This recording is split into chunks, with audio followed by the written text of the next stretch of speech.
आइए अब सीधे रुक करेंगे नवाब मलिक की प्रेस कॉन्फ्रेंस का, क्या कह रहे हैं सुनिए। और 5 महीने पहले मैंने जानकारी ली सलीम पटेल का देहांत हो गया और सलीम पटेल ये मुनीरा का पावर ऑफ अटर्नी था।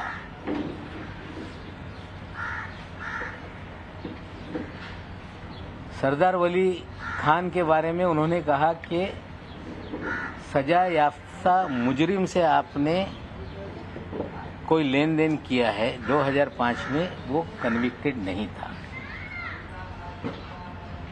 जो वॉचमैन वहां पे था उनका लड़का था। 300 मीटर पे 7/12 पे उसने अपना नाम चढ़ा लिया था रेक्टिफिकेशन करने के लिए कोई कागज, वो हमने उनको पैसा दिया था, ये सच्चाई है। लेकिन देवेंद्र जी ने हमें जो लड़ाई में लड़ रहा था या लड़ रहा हूं, जो एनसीबी में निर्दोष लोगों को फंसाने का,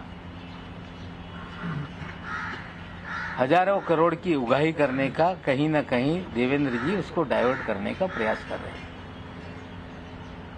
और सिर्फ डाइवर्ट करने का नहीं, उस अधिकारी को बचाने का प्रयास हो रहा है, क्योंकि देवेंद्र जी के उस अधिकारी के पुराने संबंध हैं। 2008 में कोई अधिकारी नौकरी पे आता है और 14 साल से मुंबई शहर छोड़ता नहीं, इसके पीछे क्या राज है? देवेंद्र जी औरों को कह रहे हैं कि अंडरवर्ल्ड कलेक्शन के लोग हैं ये, लेकिन देवेंद्र जी हम आपसे पूछना चाहते हैं कि सारे अंडरवर्ल्ड के लोग, जो अंडरवर्ल्ड कनेक्टेड लोग हैं, जो बड़े बड़े क्रिमिनल हैं, आपने मुख्यमंत्री रहते हुए उन्हें सभी लोगों को जो सरकारी कमीशन है, सरकारी बोर्ड है, उसका अध्यक्ष क्यों बनाया? मुन्ना यादव नाम का एक व्यक्ति जो नागपुर का कुख्यात गुंडा है, जिसपे हत्या से लेके सभी तरह के मामले दर्ज हैं, जो आपका राजनीतिक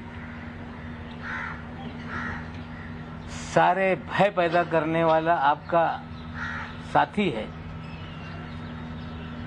उस मुन्ना यादव को आपने कंस्ट्रक्शन वर्कर बोर्ड का अध्यक्ष बनाया था कि नहीं?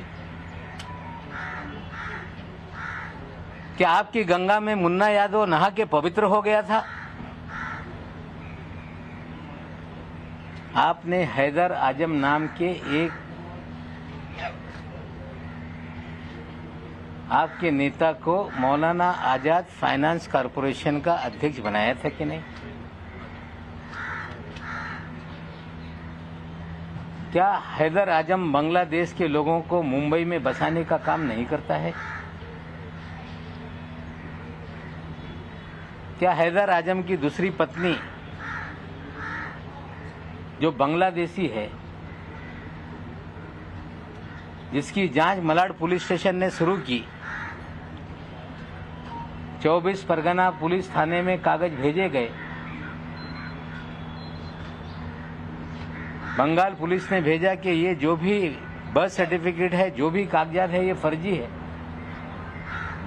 और मलाड पुलिस स्टेशन जब मुकदमा दर्ज कर रही थी तो मुख्यमंत्री के कार्यालय से फोन करके आपने वो मामला दबाने का काम किया कि नहीं? क्या आपके इशारे पे पूरे महाराष्ट्र में उगाही का काम हो रहा था कि नहीं? मामला मुंबई का हो, बिल्डरों के जमीनों का झगड़ा हो, मामला थाना में जाके कंप्लेंट करके दर्ज करके वसूली की जाती थी कि नहीं?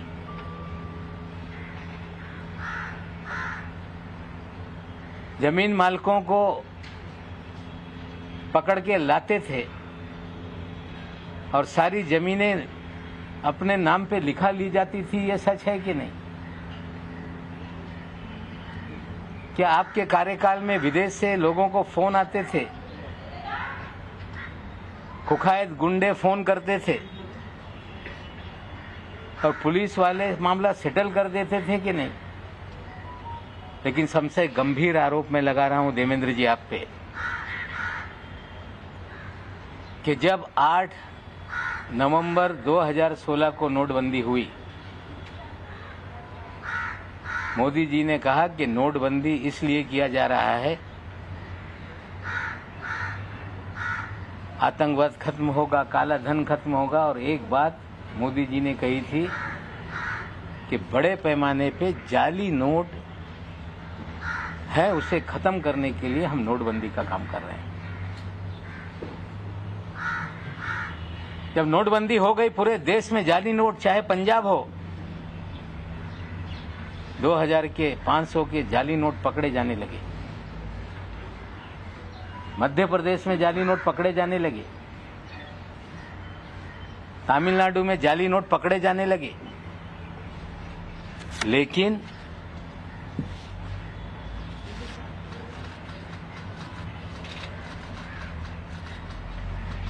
आठ अक्टूबर 2017 तक, लगभग 1 साल तक महाराष्ट्र में जाली नोट का एक भी मामला सामने नहीं आया,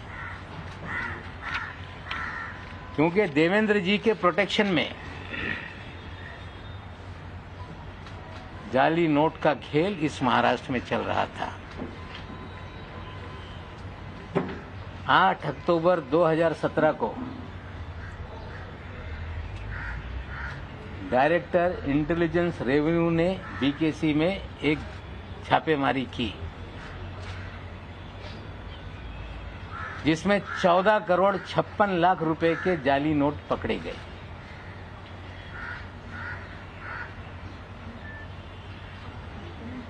और उस मामले को रफा दफा करने के लिए देवेंद्र जी ने उसमें मदद करने का काम किया।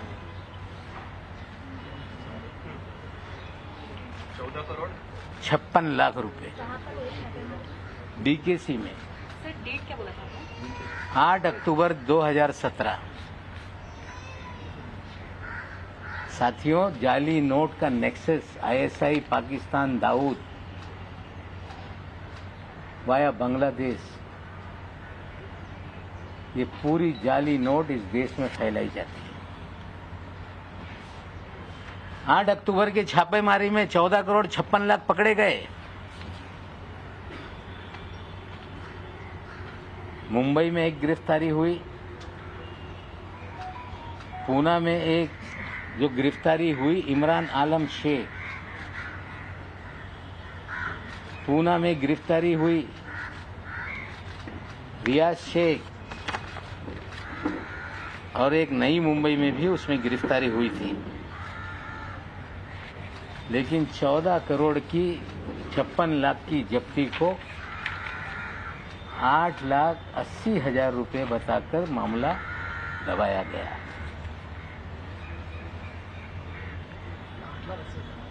8,80,000 बताकर मामला दबाया गया।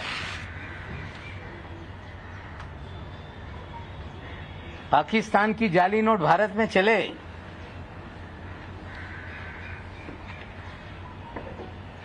मामला दर्ज हो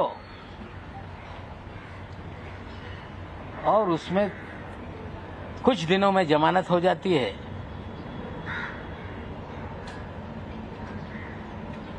मामला एनआईए को नहीं दिया जाता। नोट कहां से आ रही थी उसके अंतिम जांच कभी आगे नहीं बढ़ती, क्योंकि जो लोग ये सब जाली नोट का रैकेट चला रहे थे उन्हें कहीं ना कहीं तत्कालीन सरकार का संरक्षण था। कहानी बनाई गई कि वो तो कांग्रेस का नेता है। इस शहर में कभी भी वो कांग्रेस का नेता नहीं रहा।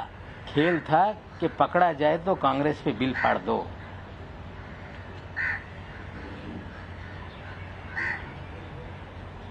और जो आलम शेख था, इमरान आलम शेख,